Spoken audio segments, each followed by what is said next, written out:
बहुत बहुत शुक्रिया। मैं किताब के हवाले से नहीं बात करूँगा, बहुत से मुकर्रिरीन हैं जिन्होंने किताब का मताला किया, गहरा मताला किया, वो बताएंगे। मैं सिर्फ ये बताने के लिए हाजिर हुआ हूँ कि डॉक्टर अहमद मिराज से डॉक्टर अहमद मिराज हुए, एक शख्स को शख्सियत का दर्जा मिलना ये बहुत बड़ी बात है। और कैसे हुआ, मैंने एक कोटेशन पढ़ा था, मुमकिन हो कि पढ़ने में मुझे शुरू हो जाए, लेकिन मैं सुनाऊंगा। All material and non material which are full of scarcity, transferability, paying to man, old आदमी। तो ये दौलत, ठंडी दौलत हर किसी के जिस्म में मौजूद है। अगर गलत कहूँ तो बहुत अच्छा है।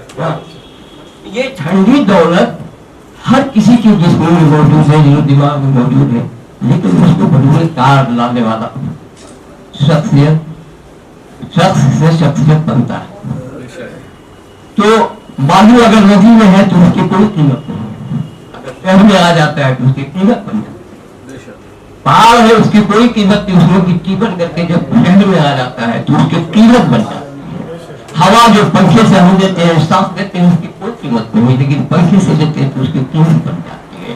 किसी की आवाज बहुत अच्छी है और अच्छा गाता है तो उसकी कीमत बन जाती है गले की। इसके अलावा जितने भी असराफ सुखन में आइए, अदब में आइए, मैंने इसको पढ़ता है, इसको घेरा है, तो मुझे मालूम है कि उसकी कितनी कीमत है। डॉक्टर मिराज डॉक्टर बने, वो हमारे सामने मिराज थे, उसी मोहल्ले में मैं रहता हूँ, खाता हूँ, पीता हूँ। रात के 12 बजे भी अगर जरूरत पड़ती है, चाहे हमको या उनको, तो मुझे पुकारते। तो ये ऐसे ही नहीं हुआ, मैंने उनको देखा है मेहनत करते कि वो घर जिसमें रोशनी, अधूरी रोशनी, वहां से पूरी रोशनी लेने के लिए लैंपोस्ट का भी सहारा लिया। मेरी आंखों ने देखा है। मैंने इसको भी देखा है कि जब उनकी माँ का इंतकाल हो गया तो बेसहारा यतीम हो गया। लोग तो नहीं समझते हैं कभी बाप है ना, लेकिन ऐसे वक्त में मैंने सुना भी है और देखा भी है कि बहुत से आपने बहुत काम नहीं आते। तो कुछ ऐसे लोग तो उनके सरपरस्त की तरह रहे, मुआल्लिम ने ये मैंने देखा है और लोगों को जानता भी हूँ। इतना मेरे पास वक्त नहीं कि मैं बताऊं, मगर इतना मैं जानता हूँ कि इतना ज़हीन लड़का था और इतने अच्छे से दिल लगा करके इसको पढ़ा कि पढ़ाई से मीडियम से हाई स्कूल से कॉलेज से फिर यूनिवर्सिटी और फिर उसके बाद PhD हासिल की। वैसे ही मेहनत की उन्होंने। मैं तमाम लोगों से मैं ज्यादा वक्त नहीं लेते हुए मैं कहता हूँ, पूरे गौर से कहता हूँ कि मैं, मुझे चचा बोलता है ये रिश्ता वो कोई पुण्य रिश्ता नहीं है, ये रिश्ता अदबी रिश्ता है।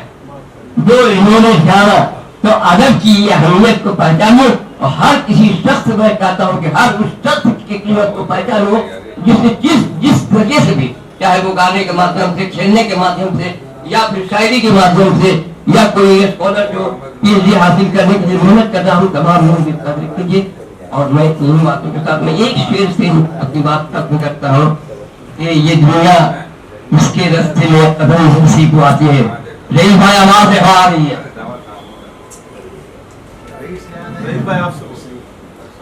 आपकी बात कहाँ तक पहुँच रही है, आप घर देखिए। ये दुनिया उसके रास्ते में कदम बोसी को आती है। ये दुनिया उसके रास्ते में कदम बोसी को आती है, कभी जिसके इरादे का कहीं सर खम नहीं होता। अच्छा है शेर, अच्छा है।